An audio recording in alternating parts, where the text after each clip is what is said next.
নমস্কার বন্ধুরা। তো আশা করছি তোমরা ক্যাপশন দেখে বুঝতেই পেরেছো যে আমি কিসের উপর ব্লগটা করছি। হ্যাঁ, আমি আজকে গোপালদের জন্য বিরিয়ানি বানিয়েছি। তো দেখো, আমরা তো বিরিয়ানি খাই, তো আমারও ইচ্ছা করছিল যে ওদের জন্য একটু বিরিয়ানি রান্না করে দিই। তো প্রথমবার আমি বানিয়েছি, কেমন হয়েছে বা কী বৃত্তান্ত সবই তোমরা জানতে পারবে। তো ভোগ রান্না করার আগে আমি মুখে কাপড়টা বেঁধে নিলাম, ভোগ রান্না করার সময় যাতে গন্ধটা না আসে তার জন্য মুখে। আর এখানে আমি গোবিন্দভোগ চাল নিয়ে নিয়েছি, আর চালে আমি গোবিন্দভোগ চালটা নিয়েছি কারণ গোবিন্দভোগ চালের একটা ভালো গন্ধ আছে, তো মনে হয় যেন ভোগ রান্না করেছি। তো এখানে গোবিন্দভোগ চালের জায়গায় বিরিয়ানি চালও নেওয়া যায়, এটা অপশনাল।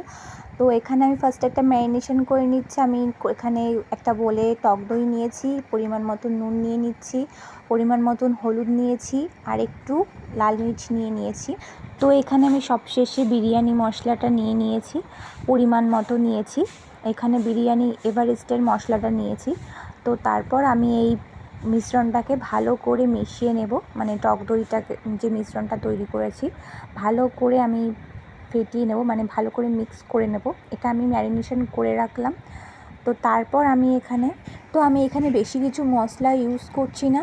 আমি এখানে আদা নেব, জিরে নেব, আর একটু শুকনো লঙ্কা বেটে নেব। তো আমি ফার্স্টেই মিশ্রণটাকে ভালো করে মিক্স করে নিলাম। তো তারপর একটা মিক্সচারে শুকনো লঙ্কা দিয়ে দিচ্ছি ফার্স্টে, তারপরে আদা কিছুটা, তারপরে কিছুটা জিরে। এটা আমি ভালো করে মিক্স করে নেব, মানে মিক্সচারে বেটে নেব আর কি। তো দেখো, আমার মিক্সচারে ভালো করে বাটা হয়ে বেশ একদম মিহি করে আমি পুরো মশলাগুলোকে বেটে নিয়েছি। তো তারপর আমি এখানে 100 গ্রাম মতন পনির নিয়েছিলাম, যেটা আমি হালকা করে ভেজে রেখেছি, বেশি ভাজিনি। আর এখানে হচ্ছে আমি বাটার দিয়ে রান্না করব পুরো রান্নাটা। তো সেই জন্য কড়াইতে আমি ফার্স্টেই হচ্ছে পনিরটা ভেজে নিয়েছিলাম। তো তার জন্য আমি এখানে বাটার আর একটু ঘি দিয়ে দিয়েছি কড়াইতে।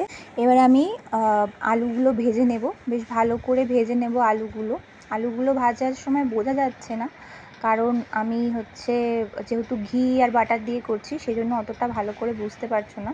আর আমি আলুগুলোর মধ্যেই গোটা গরম মশলা দিয়ে দিলাম ফার্স্টে। তো আলুগুলো আমি একটু ছোট করে কেটে নিয়েছি, যেহেতু এখানে বড় করে কাটলে না আলুগুলো সেদ্ধ হবে না, তো সেই জন্য আমি আলুগুলো এরমভাবে কেটেছি। আর এর মধ্যে আমি দিয়ে দিলাম যেটা বেটে রাখা মশলা, সেটা আমি দিয়ে দিলাম। ভালো করে বেশ খানিকক্ষণ কষিয়ে নেব, যাতে কাঁচা যে গন্ধ বা কাঁচা যে ভাবটা আছে মশলা সেটা যাতে উড়ে যায়, সেই জন্য আমি এখানে ভালো করে ভেজে নিচ্ছি, মানে কষিয়ে নিচ্ছি। এরপরে আমি যেটা হচ্ছে মিশ্রণটা করে রেখেছি, দইয়ের মিশ্রণ, সেটা আমি দিয়ে দেব। আগে আমি এই মশলাটা ভালো করে কষিয়ে নিই। তো দেখো, এখানে ভালো করে আমার মশলাটা কষানো হয়ে গেছে, অনেকটা তেল ছেড়ে দিয়েছে, কালারটাও সুন্দর হয়ে গেছে। তো আমি এবার এর মধ্যে মশলাটা দিয়ে দেবো, যে মিশ্রণটা করেছিলাম দইয়ের, সেই মিশ্রণটা আমি এই মশলার মধ্যে দিয়ে দেব। তো তারপর ভালো করে মশলাটা কষিয়ে নিতে হবে।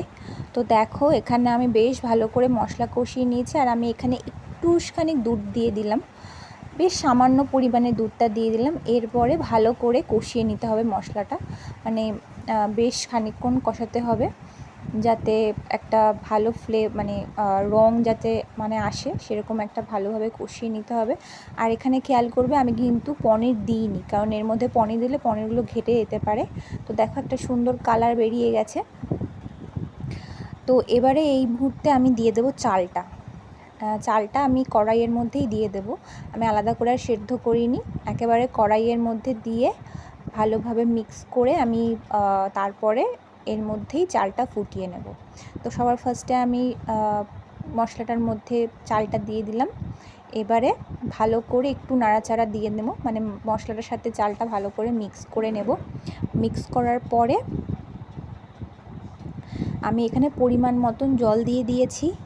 আমি 3 কাপ চাল নিয়েছিলাম, যেহেতু এখানে আমি 3 কাপই জল দিচ্ছি, বেশি জল দিচ্ছি না, কারণ আমার এই যে চালটা সেটা হচ্ছে ঘেটে যেতে পারে, মানে বেশি ঘেটা হয়ে যাবে, ওই জন্য আমি পরিমাণ মতন জল দিয়েছি। 3 কাপ চালে 3 কাপ জল দিয়েছি। তো দেখো, এখানে বেশ সুন্দরভাবে আমার বিরিয়ানির বা যেটা বলো না কেন, বেশ চালগুলো সুন্দরভাবে ফুটেও গেছে, আর বেশ একদম পারফেক্ট হয়েছে। যেহেতু এটা একদম সদ্য কিছুক্ষণ এটা ঢাকা দিয়ে রেখে ঠান্ডা করলে পরে দেখো এখানে দেখো অনেকটা ঝুড়ো ঝুড়ো হয়ে গেছে আর সুন্দর একটা বিরিয়ানির কালার চলে এসছে। আমি কিন্তু কিছু শুকতে পারছি না, বিকজ আমি তখনও নাকে আমার কাপড় ছিল, দেখতে পাচ্ছ। এখন আমি গোপালের জন্য আমি থালায় নিয়ে নিচ্ছি খাবারটা, মানে ভোগটা। গপু, তোর জন্য কি নিয়ে এসছি দেখ, এই দেখ। কি এটা, কি এটা, কি লে? বিরিয়ানি খাবি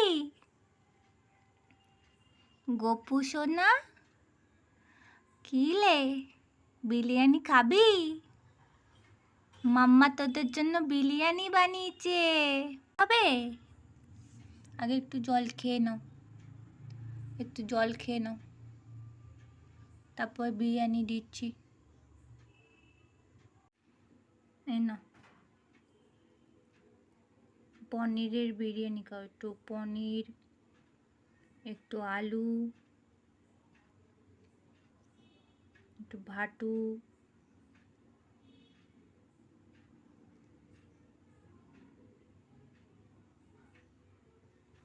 না। ভগবতী বাসুদেবায় নমঃ, ভগবতী বাসুদেবায় নমঃ, ভগবতী বাসুদেবায় নমঃ।